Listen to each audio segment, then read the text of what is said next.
Hello everyone, welcome to a new video, and in this video we'll cover cell references in Excel and we'll cover relative, absolute and mixed references. And at first we have to understand cell references because cell referencing is crucial for creating accurate formulas and working efficiently with data in Microsoft Excel. So let's get it started. At first I will talk about what are cell references. Identify the location of a cell in your spreadsheet, and they are the foundation of Excel formulas and help you refer to data in other cells without manually entering values. For example, if I show you that this is by a one cell and this is my B5 cell, and as you can see this is row number 1 and this is row number 5. So each cell has each identity, and now I will show you how these references will use in your spreadsheet. So there are actually three types of references in Excel: relative references, absolute references and mixed references, and each type behaves differently when you copy or drag formulas across your worksheet. So let's explore one by one. At first, the relative references changes based on the location of the formula. This is actually the default reference type in Excel. Let's say in C1 cell, if I want, let's say, if I want to add here a formula, like I will use the cell center first, call center first, then I will select A1 and then I'll use plus operator or plus operator, and then I'll select B1, and if I press enter, as you can see, it's resulting 0 because there is no numeric values in this two cell. But here I want to show you that this is actually referencing A1 and B1 cell. And after that, if I drag the formula to C2 from the C1 section, it will also referencing the 0. So as you can see here in the C1 cell, I have mentioned that this cell and this cell should be added. And after that, if I drag the formula here, it is also showing 0. That means here I have referencing that this cell and only these cells. So here it should be referencing these cells, these two cells, but interestingly, if I click here, as you can see, it is referencing actually these two cells, which is A2 and B2. And if I drag the condition below, as you can see that here I have only mentioned this cell and this cell add up, and after the result it will be 0. When I drag this formula here, then it should be placed this cell and this cell, that means A2 and B2, but interestingly it is referencing A3 and B3. That means it changes automatically, and this actually the relative references characteristics that are useful for calculations across multiple rows and columns. Now I will talk about absolute references, and absolute reference remains constant to matter where the formula is copied. It was $sign.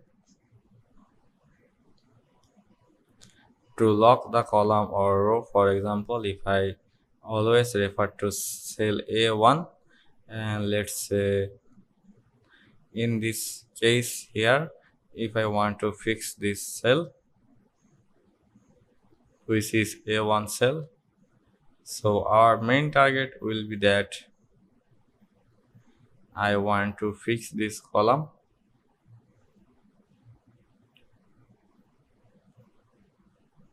So here I will add a different thing.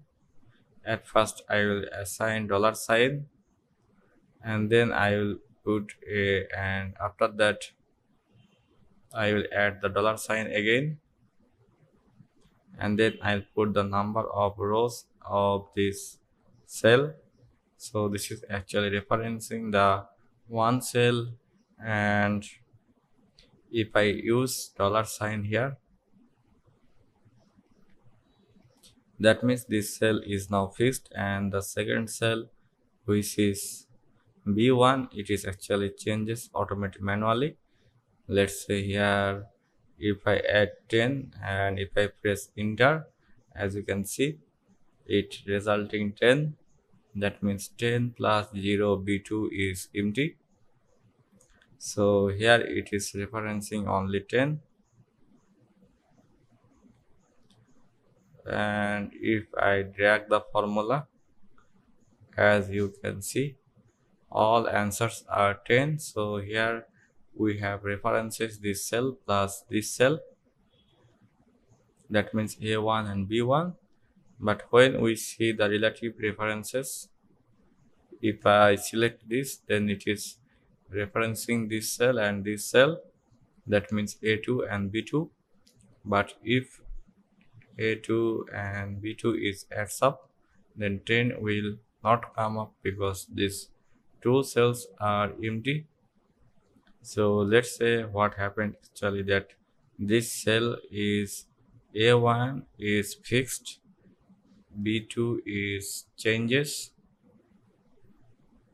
there was B1, and then this cell is B2, and after that if I see for third one, that this cell is fixed now, and this B, the second cell, would be B3.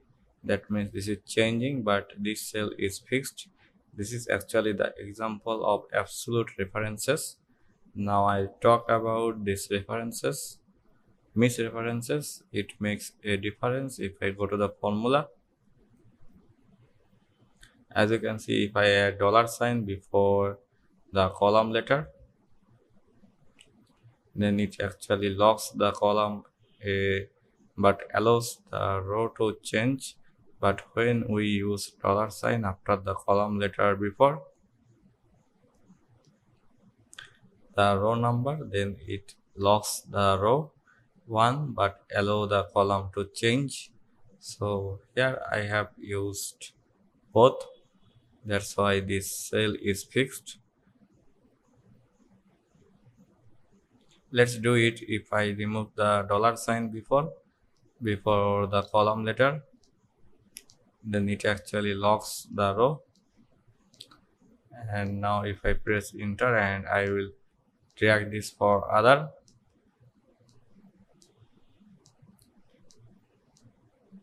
and if I drag this for other and they are also showing 10, let's see what happens.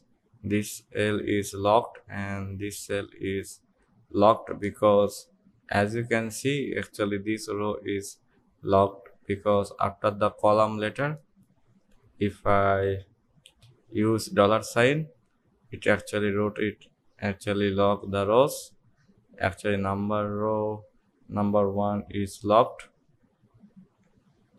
Let's say we will change it now. So if I select here A1 and only B2, B1, and now if I drag this,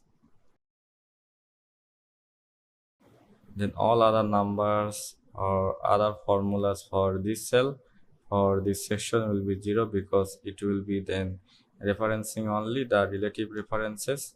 But if I add dollar sign before the column letter, and now if I select this and I will drag this formula for rest of the condition, those are also for now 0.